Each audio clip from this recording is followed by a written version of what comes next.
Hello friends, welcome to my channel study with श्रुति।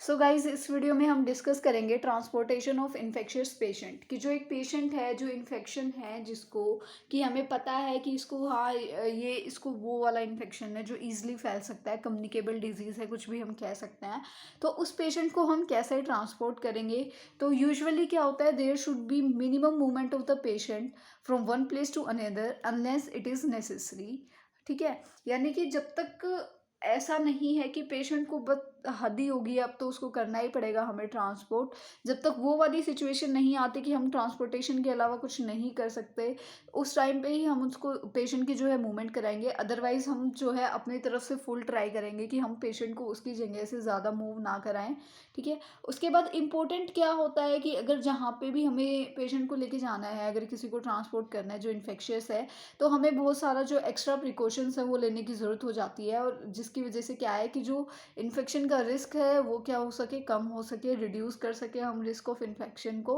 तो ये बहुत ज़्यादा इंपॉर्टेंट होता है कि हम ध्यान दें छोटी से छोटी चीज़ों पे और सारी प्रिकॉशंस लेते हुए जो है वो काम करें। अब ये जो सारी प्रिकॉशंस होती हैं, ये कुछ स्टेप होते हैं कि जब भी हम पेशेंट को ट्रांसपोर्ट करेंगे one from one place to another, जब एक जगह से दूसरी की जगह है, तो हमें क्या क्या स्टेप्स जो हैं वो लेने हैं, कैसे कैसे जो है हम क्योर कर सकते हैं। तो सबसे पहले आता है कि जो एरिया होता है पेशेंट को जहाँ पे हमें ट्रांसफ़र करना है, जहाँ पे भी हमें उसको लेके जाना है, तो पहले ही हमें वहाँ पे जो है इन्फॉर्म कर देना होता है कि हम ऐसे ऐसे इस डिज़ीज़ से जो है एक पेशेंट है जो इन्फेक्शियस है, हम उसको यहाँ पे लेके आ रहे हैं, ताकि वहाँ पे सारे जो इक्विपमेंट्स हैं वो पहले से ही अरेंज्ड हो जाएं और जो भी प्रिकॉशंस लेनी होती है वो सारी अरेंजमेंट पहले से ही वहाँ पे हो जाएं, ताकि पेशेंट के जाने के बाद हमें क्या है कोई भी प्रॉब्लम फेस ना करनी पड़े। उसके बाद आता है इंश्योर सेग्रीगेशन फैसिलिटीज़,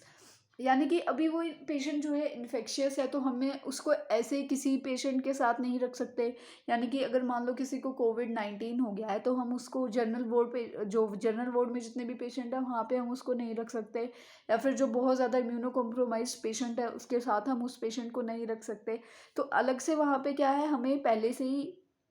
इस चीज़ को इंश्योर करना होता है कि वहाँ पे सेग्रीगेशन फैसिलिटीज़ तो है ना, ताकि पेशेंट को भी प्रॉब्लम ना हो और जो दूसरे पेशेंट ऑलरेडी वहाँ पे हैं उनको भी कोई प्रॉब्लम जो है ना हो। उसके बाद हमें जो पेशेंट है उसको ऐसे कम्युनल वेटिंग में नहीं रखना है अगर हमें पता है कि वो किसी इन्फेक्शन से सस्पेक्टेड है। यानी कि हमें पता है कि हाँ, इस पेशेंट को पक्का पूरा चांस है कि इसको कोविड-19 है, तो हम उसको जो कॉमन वेटिंग एरिया होता है हम उसको वहाँ पे नहीं रख सकते हैं। हमें इंश्योर करना है कि जैसे ही पेशेंट वहाँ पे आता है, जैसे ही पेशेंट जहाँ पे हमें उसको ट्रांसपोर्ट करना था वहाँ पे वो पहुँचेगा, तो डायरेक्ट उसको जहाँ पे उसकी एग्जैक्ट बेडिंग की गई है या उसका जो भी एरिया बनाया गया है अलग से आइसोलेशन एरिया, वो डायरेक्ट वहाँ पे ही जो है शिफ्ट कर दिया जाए। उसको कहीं भी कम्युनल वेटिंग में ऐसी जगह ना रखा जाए जहाँ से इन्फेक्शन के स्प्रेड होने के चांसेस इंक्रीज हो सकते हैं। तो ये सारे स्टेप जो हैं हम रखते हैं और इन्हीं स्टेप्स को देखते हुए जो है एक इन्फेक्शियस पेशेंट को ट्रांसपोर्ट किया जाता है from one place to another.